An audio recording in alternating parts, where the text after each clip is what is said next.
15 minutos para las 9 de la mañana. La realidad informativa por un lado, los hechos policiales vinculados a mujeres asesinadas a manos de sus parejas o sus exparejas. Las declaraciones de ayer del ministro de la Suprema Corte de Justicia, el doctor Jorge Chediak, realizadas aquí en Arriba Gente, fueron el disparador de muchos comentarios, de muchas contestaciones y de mucho debate que se dio durante toda la jornada de ayer. Los hechos delictivos de las últimas horas, que todavía algunos de ellos no están aclarados. Los que aclarados policial y judicialmente, sus detalles nos dejaron verdaderamente perplejos, como decíamos con Danilo, detalles escalofriantes del asesinato de una de las 7 mujeres, y siempre recuerdo cuando hablo, en este caso de las 7 mujeres, siempre recuerdo el otro intento en el que una mujer permanece debatiéndose. Han generado a lo largo de estas pocas semanas del año 2017 mucha polémica, mucho debate, y hay una suerte de exigencia de emergencia nacional con respecto al tema del feminicidio. Pero yo creo que es bueno, antes de recibir a nuestra invitada y conocer sus opiniones con respecto a estos últimos días, diría horas, que parecen nefastos con respecto al tema, recordar algo de lo que decía ayer el presidente de la Corte Suprema de Justicia, el doctor Jorge Chediak, a propósito de este tema aquí en Arriba Gente. Seguramente debemos mejorar en el procedimiento. Hay una cantidad de situaciones que sí es efectiva la realidad y que se repiten. El tema es extremadamente complejo. Conocemos ruidos colaterales donde se ha hablado, por ejemplo, de la figura del femicidio, de que quizás hubiera una insuficiente respuesta punitiva del Estado en los casos de los crímenes pasionales, que es como, me perdonarán la alusión de modé, pero en mi época estos eran los crímenes pasionales. Y a veces hemos observado, no sin cierta sorpresa, que se reclama un incremento de penas, un incremento de la respuesta punitiva del Estado desde algunos sectores que en general están en contra del agravamiento de las penas y que en general suelen decir que no tiene injerencia en el resultado de la criminalidad y a veces hasta que es contraproducente. Entonces hay como un discurso un poco esquizofrénico. ¿Estamos de acuerdo en que hay que incrementar las penas o no estamos de acuerdo?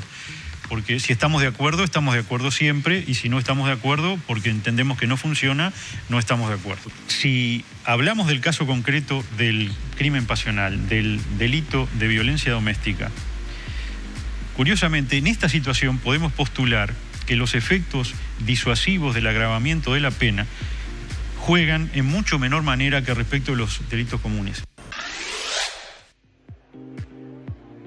Algo de lo dicho ayer por el doctor Jorge Chediak en la extensa charla que mantuvimos aquí en Arriba Gente, y que, bueno, estos casos ameritaban que gran parte de esa charla tuviera que ver con estas situaciones. Y bueno, recibimos hoy nuevamente a la socióloga Teresa Herrera de la Red Uruguaya contra la Violencia Doméstica y Sexual. Teresa, bienvenida. ¿Qué tal? Buen día. Buen día a los dos.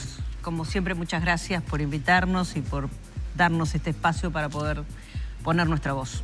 Bueno, y aquí lo que, digamos, podríamos, a la luz de lo que escuchábamos del doctor Jorge Chediak, primero apuntar, Teresa, es que, bueno, a ver, existe preocupación y profunda también desde el punto de vista judicial, pero hay como, creí percibir allí como un tirón de orejas, o por lo menos una crítica por parte de Chediak a un cierto discurso contradictorio en cuanto al aumento de las penas para algunas cosas y aumento de las penas para las otras. Es decir, como dando a entender de que no es solución ni que ayudaría o que iría camino a la solución en este tipo de delitos, que no califico porque sé perfectamente que la terminología, más allá que sea de modé, como lo dijo anticipadamente el doctor Chediak, de crímenes de pasión, no es aceptable, no ha lugar en este caso, y lo tengo absolutamente claro en el caso de la red, ¿no? Lo único que coincidimos con el doctor Chediak es que sí, es cierto que son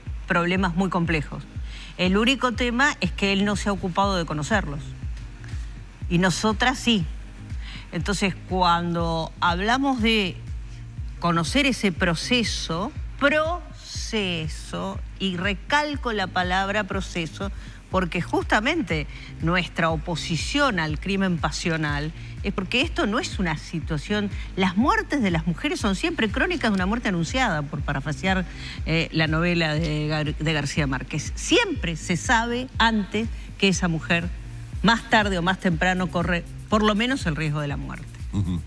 Porque el proceso no empieza con el tiro, con la piña, o con la discusión de ese momento. Con la discusión de ese momento. Empieza con el ninguneo, con el aislamiento. Lo hemos hablado muchas veces acá. Sabemos que conocemos un caso y conocemos todos. Son todos iguales. Primero se la ningunea a la mujer, después se la aísla del entorno, de la familia, se la controla. Fíjense, la excusa para haber matado a esta última... Sí, salió a bailar. Porque salió a bailar, se la controla. ¿Por qué? Porque la idea es que la mujer es mía. Es una cosa de mi propiedad. Entonces, el pensar que eso concluye en un crimen de pasión donde la persona... Jamás. 1 en 200 millones, como dije yo el otro día. Sí, 1 en 200 millones puede pasar que un día abre la puerta de su casa y se encuentra a su pareja con otra persona, pero eso es excepcionalísimo. Lo otro, lo que pasa es que es mucho más cómodo pensar eso que reconocer que vivimos en una sociedad patriarcal y machista, cuyas leyes están hechas a imagen y semejanza de la sociedad patriarcal y machista. Las leyes que tenemos en nuestro país... Fíjense, hasta hace muy poquito, el hombre que mataba a su mujer, fruto de la pasión, porque la mujer le había sido infiel, era exonerado. El señor entraba por una puerta y salía por la otra. Y cuando nosotras ahora decimos, por favor, aumenten las penas, no es una contradicción, señor Chediak. Simplemente que queremos que se entienda que matar a una mujer no es barato, no es gratuito y no es cualquier cosa, porque es terrible para los familiares, y tenemos casos concretos con nombre y apellido, que a los 2 años se encuentran con el tipo vendiendo productos en la feria del pueblo, porque en realidad como se portaron bien, ya tienen salidas transitorias, cuando te querés dar cuenta, en 4 años el señor está fuera otra vez. Entonces, digo, realmente cuando nosotros estamos diciendo que queremos que realmente se agrave ese delito, lo estamos diciendo además en el marco no de solo este puntito que van a aprobar ahora porque viene el 8 de marzo y hay que poner la carita en algo y hay que decir que algo hicimos, sino en una ley integral que prevé prevención, protección y sanción, que duerme el sueño de los justos en el Senado de la Nación. Sí, por ejemplo, Chediak lo ha repetido más de una vez y seguramente lo has escuchado vos en cuanto a que la mayoría de la Corte, por lo pronto, son partidarios eventualmente de una calificación del feminicidio. Y no de la ley integral. Y no de una tipificación nueva como ley, ¿no? Claro. En cuanto al delito. No quieren la ley integral, no la quieren ellos, no la quiere la Asociación de Magistrados, no la quiere el sistema judicial en general, salvo la Fiscalía. No la quieren porque en realidad es poner en cuestionamiento toda la ideología que ellos tienen. Ellos y ellas. Dicen que hoy está tipificado ese agravante por ser... Sí, por agravado por el vínculo. Claro, porque el vínculo resulta... Claro, pero eso si vos matás a alguien de tu entorno cercano, a tu pareja, a tu esposa o a tu esposo, eventualmente, el vínculo ya genera el agravante en el delito de homicidio. Sí, Danilo, pero lo que pasa que el femicidio... Te estoy planteando lo que dicen. El femicidio es lo que se llama un crimen de odio. Es cuando te matan por lo que sos. Cuando te matan porque sos judío, cuando te matan porque sos negro, cuando te matan porque sos, o afrodescendiente, ¿no? Cuando te matan porque sos mujer. Entonces, no es lo mismo, es una cosa bien diferente. Incluso es más, ustedes vieron que nosotros estamos siendo cuidadosas. Por supuesto que somos totalmente solidarias con el asesinato de esta muchachita de 17 años.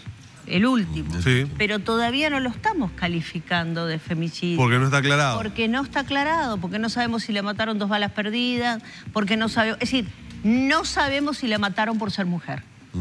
Entonces, no es lo mismo, ¿verdad? ¿Por qué? Porque el origen de esas muertes es distinto. Ayer, Chediak hablaba de prevenir. Y era otra cosa que realmente uno decía, pero este señor no se ha ocupado. Nosotros ya tenemos claro que para la Suprema Corte, salvo excepciones, que para los jueces y juezas, salvo excepciones, este es un tema de segunda. Porque en realidad las mujeres somos muertas de segunda.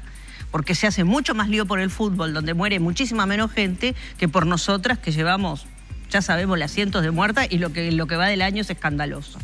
No hemos oído a ninguna autoridad. Casi una por semana. Tú dijiste hoy al principio, o tú, Humberto, están preocupados. Sí, están preocupados, pero no ha salido ni el presidente de la República, ni el Parlamento. Ahora, ayer hubo una tibia declaración de las parlamentarias del Frente Amplio del Senado. Pero realmente, nosotros decimos emergencia nacional, ¿por qué? Porque nos matan como moscas. ¿Y quién está haciendo algo? Y cuando se habla de prevención, que esto es lo que yo quería decir, a mí me parece que el doctor Chediak confunde la prevención con la disuasión, que es lo de las tobilleras. Las tobilleras lo único que hacen durante el periodo que el señor tiene puesta la tobillera en sí misma. No hablemos si hay alguna tensión concomitante o lo que sea, pero la tobillera en sí misma, que es eficaz desde el punto de vista técnico, lo único que hace es evitar que este señor, durante el determinado tiempo que tiene puesta la tobillera, se acerque a la víctima. Eso funciona con eficacia, pero eso no es prevención. Eso es, en todo caso, evitar que la mate una vez que ya todo el proceso se desató. Prevención es hacer campañas públicas que no se hacen. Prevención es enseñar este tema en las escuelas, que no se hace. Prevención es que todos y todas empecemos a educar a los niños, a las niñas y a los adolescentes de otra forma. Que dejemos, ya deben estar ustedes cansados de oírme decir eso, pero que dejemos de educar princesas y campeones. Prevención es todo eso. No tenemos protección, no tenemos lugares donde las mujeres vayan. Los técnicos y técnicas peregrinan de noche con las mujeres y los niños tratando de encontrar un refugio cuando hacen la denuncia. Y viene Chediak y exhorta, hagan la denuncia. ¿Hagan la denuncia a quién? ¿A qué sistema? ¿A un sistema que no las protege? ¿A un sistema que atiende al policía por teléfono y le dice deje a los niños con los padres del asesino de su madre sin enterarse ni siquiera de que los niños habían estado presentes en el homicidio? ¿A un sistema que hay que reclamarle permanentemente que cumpla la ley? Vos estás entrando en el tema de la justicia de familia, donde ha mostrado falencias importantes. Pero brutales. Entonces falla la protección y falla la represión. Porque las penas son muy blandas. Con algo durísimo que estás diciendo, Teresa, que es, mientras lo vas diciendo, yo no puedo sacarme de la cabeza, lo dimos en detalle con Danilo. Perdón la interrupción, y estoy tratando de no enojarme. Estamos muy enojadas. Lógico, es verdad. Estamos muy enojadas porque realmente el dolor es tremendo. El tener que volver, nosotros nos jactábamos y decíamos, bueno, hay una batalla que hemos ganado ya, que es que no se hable más de crimen pasional. Que venga el presidente de la Suprema Corte de Justicia a hablar de crimen pasional, para nosotros es una puñalada trapera. Y yo considero que es un retroceso además muy grande esto, porque creo que lamentablemente, obviamente que existe toda la razón del mundo de protestar, de dar la opinión, de presentar el punto de vista, pero con todo esto, el mensaje que le estamos dando a muchas televidentes que en este momento nos están mirando y están padeciendo situaciones de castigos, de violencia psicológica, de dominio económico, de coacciones y extorsiones permanentes, lo que menos le estamos generando es la intención de salir de ese infierno haciendo la denuncia. Porque la demostración de los casos que tenemos es tremendo. Dimos los detalles con Danilo recién de lo que era el auto de procesamiento del último caso. No estoy hablando del de 17 años porque, como bien dice Teresa, también lo manifestábamos nosotros. Ni siquiera tenemos claro si la pareja ha sido indagada o no, porque hay versiones periodísticas que hablan de que tiene pedido de captura y hay versiones que dicen que ya fue interrogado. Es decir, que no sabemos ni siquiera si se ha presentado ante las autoridades policiales o de la justicia. A lo que voy es, en el último caso, cuando dimos los detalles ahora del auto de procesamiento, decían que los dos asesinos, los dos autores de este asesinato, van a contarle a la otra chica, a la novia, como forma de decirle, bueno, castigamos la ida al baile de esta manera, es decir, confiesan un asesinato premeditado como forma de aleccionar a la otra chica, ¿no? Que todavía hablaba y decía Danilo, acá y puede hasta darse una situación de encubrimiento que seguramente haya sido contemplada por la juez, dada la coacción y la agresividad y la violencia y las amenazas. Sí, la amenaza, de repente estaba amenazada de muerte. Pero lo que digo es, todo lo que estamos tirando como información. Perdón, de repente en definitiva, no. En caso el fallo dice que eran golpeadas sistemáticamente por dos, por el de 20 y 17. Entonces la gran pregunta es, ¿tiene 17 años quien fue el autor material? Y creo que 20 o 21 el que le dice matala. Y ese chico de 17 años, que Danilo decía, a los 22 años puede estar afuera, ¿qué recibe del Estado como para que yo diga que se va a recuperar? O sea, ¿qué? Yo no puedo garantizarte que reciba nada, lamentablemente. ¿Por qué? No, perdón, sí va a recibir clases de educación sexual y de violencia de género cuando esté en el INISA para la visita conyugal. Va a ser taller imprescindible para mantener visita conyugal, clases de violencia sexual, de educación sexual y de violencia. Bueno, yo voy a decir algo que tal vez no debería decirlo, pero mi consejo es que esta muchacha no haga visitas conyugales y trate de desaparecer de ese vínculo lo más rápidamente. Decíamos recién con Humberto que uno nunca sabe cómo termina eso. Claro, porque decíamos, lo peor es que uno no sabe cómo termina eso. Porque decíamos... Y claro que no, porque, a ver, vamos a entendernos. E insisto lo que dije al principio, esto es un proceso que es igual en todos los casos. Ustedes fíjense, estuvieron una semana y le dijeron a la otra muchacha, bueno, esto te puede pasar a vos. ¿Qué le dijo el policía asesino a sus hijos? Maté a mamá porque se portó mal. La maté porque era mía.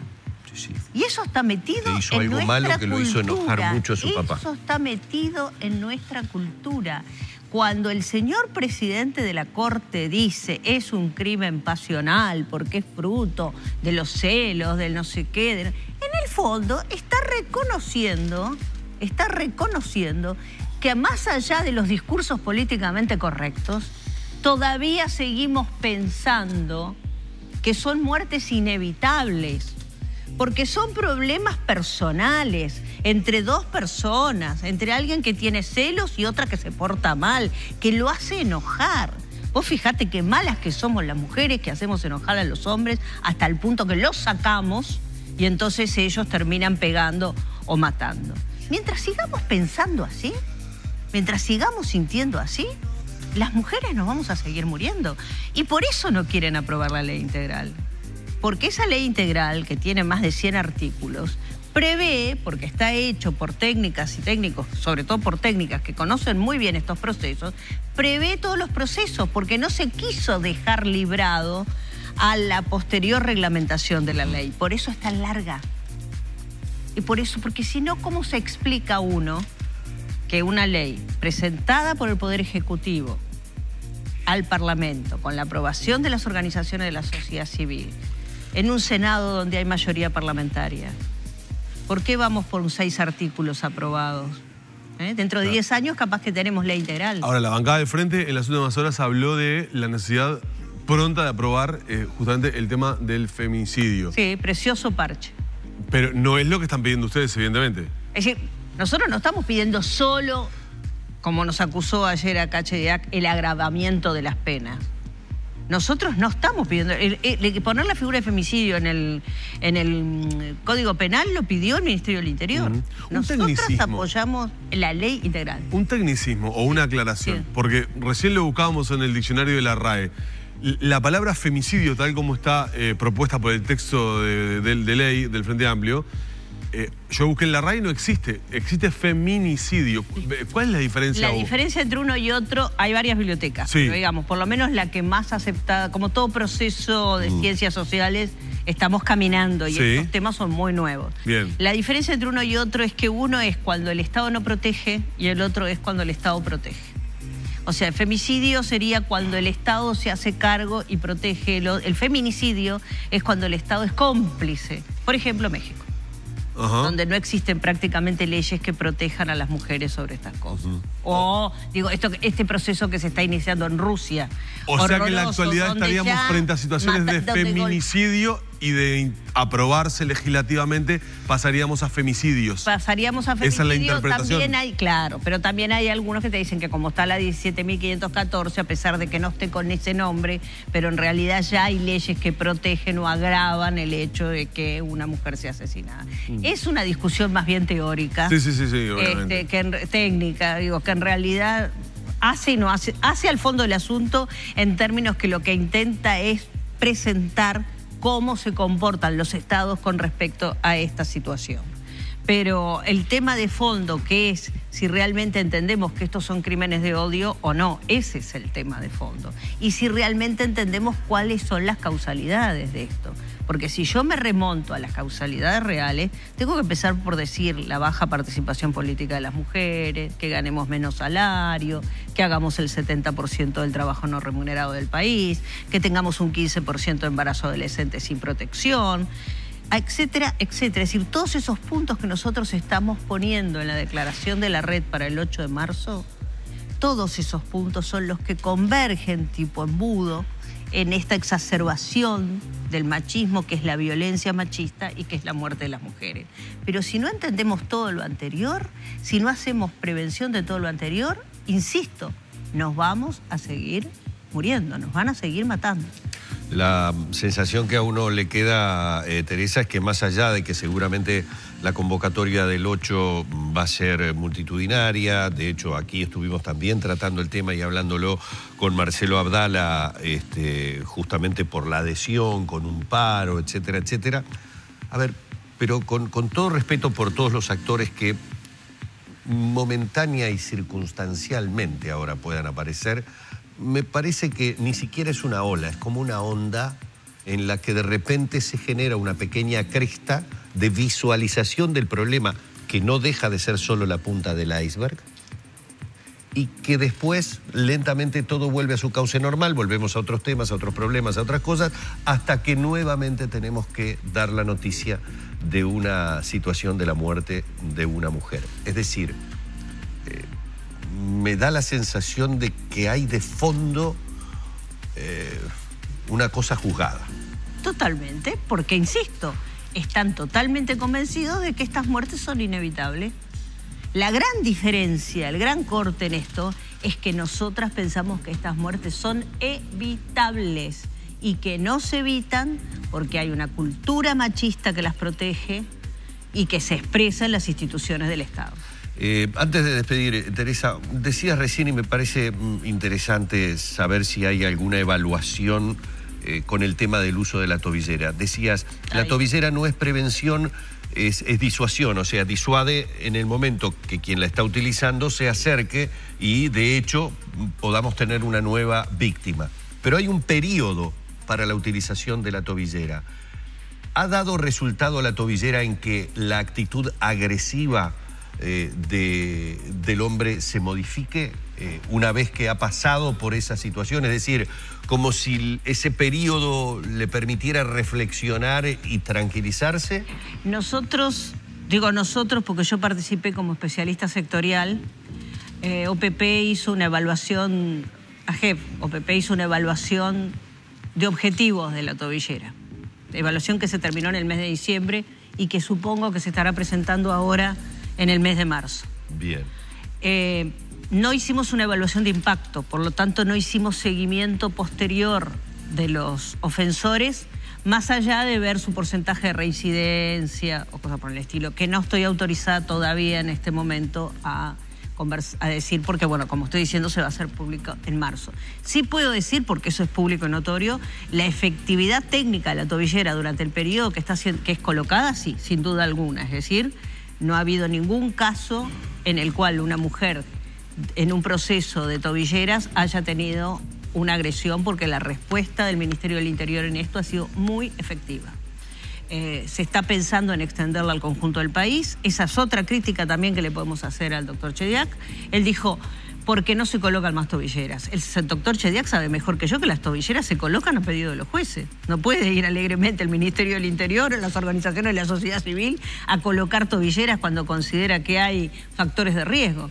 La tobillera se coloca por orden judicial, su uso se controla más allá de lo técnico por orden judicial, y la participación o no de los protagonistas, sobre todo los varones agresores, en los servicios de atención, también deberían controlarse por el sistema judicial. Y digo deberían, y yo creo que quienes están involucrados me entienden perfectamente por qué digo deberían. Bueno, Teresa, muchísimas gracias. Hemos estado una vez más dialogando con la socióloga Teresa Herrera de la Red Uruguaya contra la Violencia. Nos quedó afuera todo el capítulo de vulneración de derechos en la justicia de familia, que ese es otro tema. Ese es otro tema para otro programa. Yo lo único que quisiera desde el final, antes del final, sí, porque ahí podríamos hablar desde el tema de la niña que quieren volver a mandar a España. Digo, podríamos hablar de los niños, niñas y adolescentes que están pasando horrible en todo lo que tiene que ver en derecho de familia, y no nos tenemos que olvidar de eso. Esto no es un problema solo de las mujeres, esto es un problema de niños, niñas y adolescentes. La ley integral lo prevé justamente una evaluación de los niños, niñas y adolescentes cuando hay situación de violencia para ver si están en condiciones o no de reencontrarse con sus padres. El año pasado 9 niños fueron asesinados por sus padres en venganza porque sus madres los habían denunciado. Entonces, digo, todo ese capítulo nos falta. Pero como a mí no me gusta terminar tan para abajo, digamos, por decirlo de alguna manera, yo igual le digo a las mujeres que hay un teléfono, *4141, que es el del Servicio de Atención en Violencia Doméstica.